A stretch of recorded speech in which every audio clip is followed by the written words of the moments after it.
Hello friends, and welcome back to the Patch Hacker channel. Today we're kicking off a brand new series focusing on the Microsoft Message Queuing, MSMQ vulnerability, CVE-2023-28302. This is the first of 7 episodes where we'll dive deep into MSMQ's internals, understand how this vulnerability works, and walk through a proof of concept to demonstrate it in action.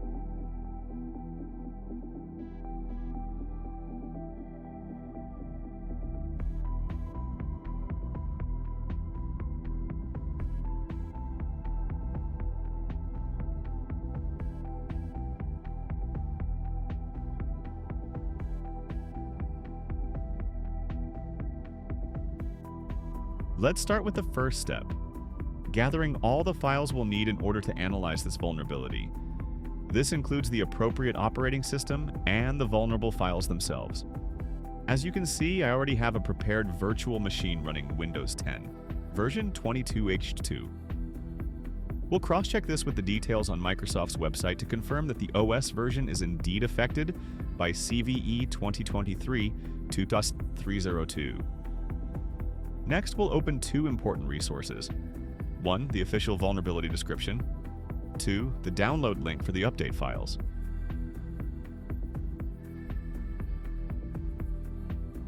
In a separate video, I'll explain how to use Patch-Diffing with Microsoft's catalog files.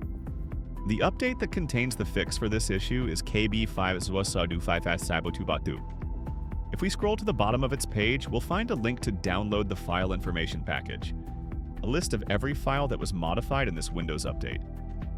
After downloading it, we'll filter the list to include only files relevant to Windows 10, version 22H2 x86. Once we have that narrowed down, we can search for any files related to MSMQ. This is one of the few stages where accuracy is critical. Picking the wrong file here can cost a lot of time later.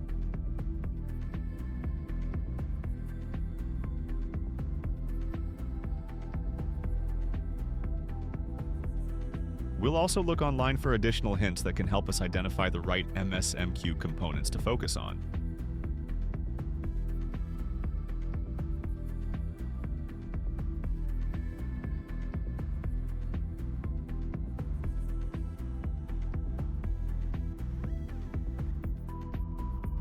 As we browse through different resources to better understand this issue, it's also worth pausing to examine why this service exists, how it helps, and what legitimate use cases it serves. One of the key aspects when working with Microsoft networking services is to understand which ports they rely on and the protocols involved. While we investigate, we should keep in mind how important it is to know which ports and protocols are relevant, because later, when we analyze the vulnerable code path, this information helps us pinpoint where packets are actually arriving. For instance, the RECV API mainly handles packets over TCP, whereas RECV from deals with UDP. That's just one of many examples of how APIs interact differently with network traffic inside the code.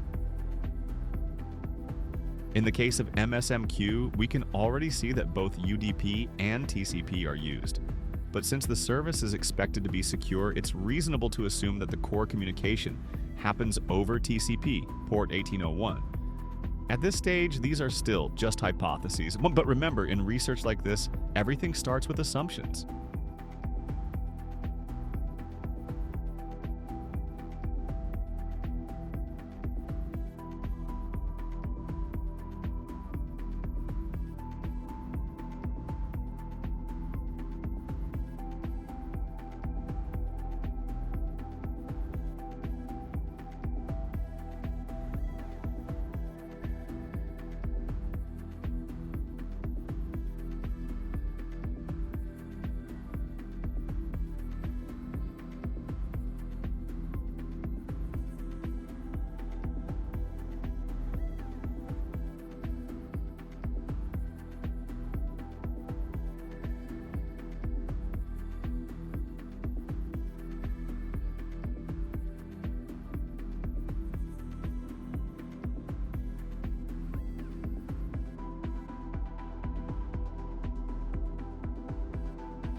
With that in mind, we've identified a potential lead. MQQM looks like a promising candidate to begin analyzing.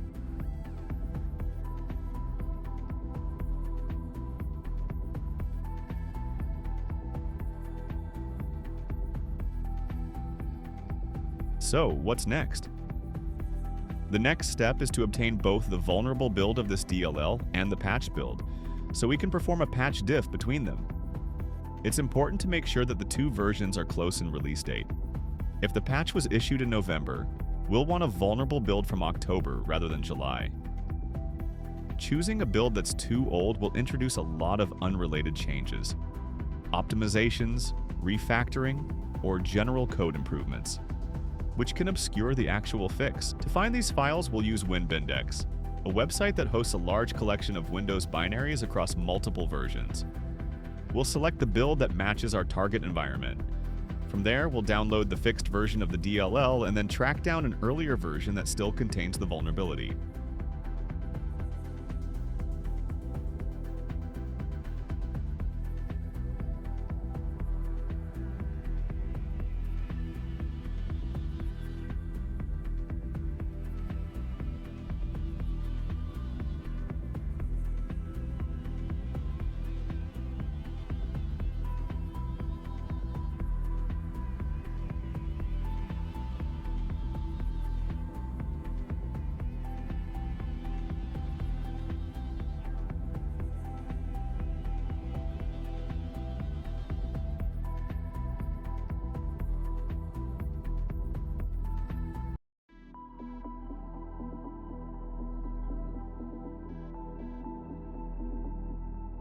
Make sure to keep clear, descriptive names for these files. Throughout this research, we'll be working with a lot of binaries, and staying organized is crucial. Once we've downloaded and renamed our vulnerable build, we're ready to move on to the next stage. Great. Now that everything is set up, let's install the MSMQ service using Windows features. After the installation, we'll verify that the service is running by opening TCP/View and checking the ports in use.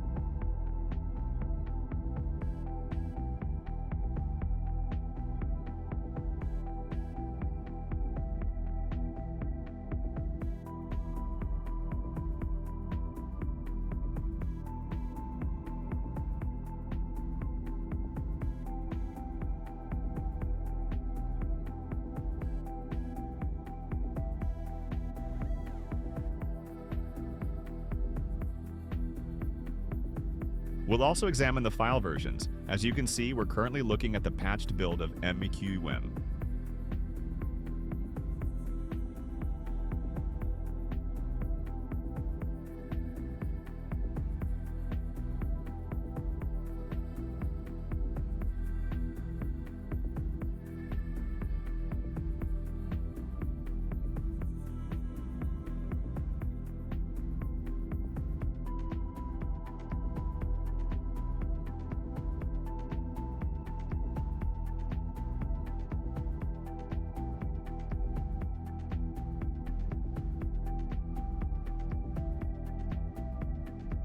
The next step is to replace this patched build with the vulnerable version so we can finish preparing the lab environment. Once swapped, we'll confirm that the new file is loaded and running correctly.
Now we'll move over to the analysis machine, the one with all our tools installed, and launch Ghidra to begin a patch-diffing session.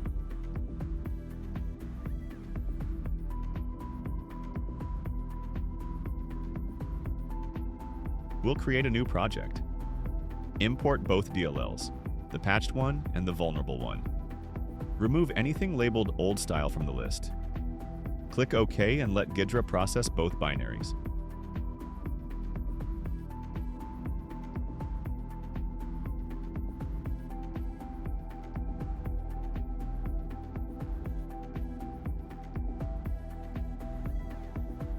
While Ghidra is doing its work, let's take a moment to discuss the underlying weakness behind this bug. CVE-20, Improper Input Validation. At its core, this category means that the code accepts external input without properly validating that the data is well-formed or within safe boundaries. It's not an exotic memory corruption or an overly complex logic flaw. It's simply a missing or insufficient check.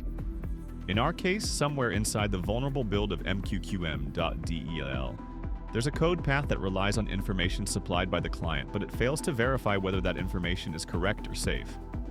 As a result, an attacker can influence the way the program structures its internal data, for example, by manipulating data structures or altering expected values, which can lead to instability, denial of service, or even more severe impacts depending on the context. This is a great reminder that even relatively simple validation gaps can have serious consequences, especially in services like Microsoft message queuing that handle network traffic. By keeping CVE-20 in mind as we proceed, we'll have a clearer picture of what kind of coding oversight we're looking for once we start patch-diffing the vulnerable and fixed binaries.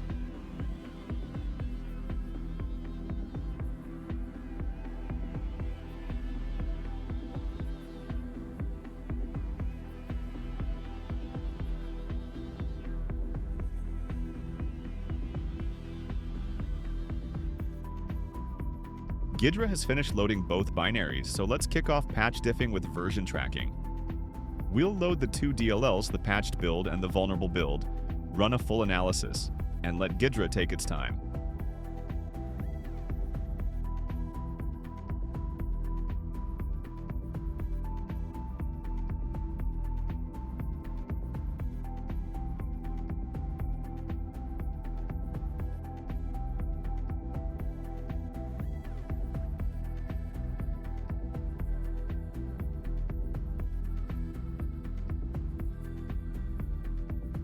Once analysis completes, we'll enable additional matching heuristics to speed things up and improve accuracy for patch-diffing.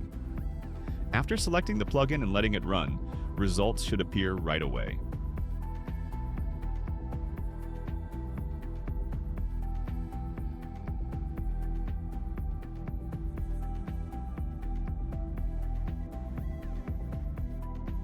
Because we chose two builds that are close in release date, you can see there aren't many functions to review. Even at a glance, most of the deltas seem to revolve around validation logic. From here, we'll walk through the changed functions one by one. For each candidate, we'll run a compare function and look at a side-by-side decompiler diff so we can spot what actually changed at the C level. I'm going to leave Ghidra running in the background. Its matching tends to be a bit more precise for this stage, but personally, I prefer the IDA Pro interface for day-to-day reversing. So we'll use Ghidra to shortlist the interesting functions, then jump into IDA for a more comfortable view.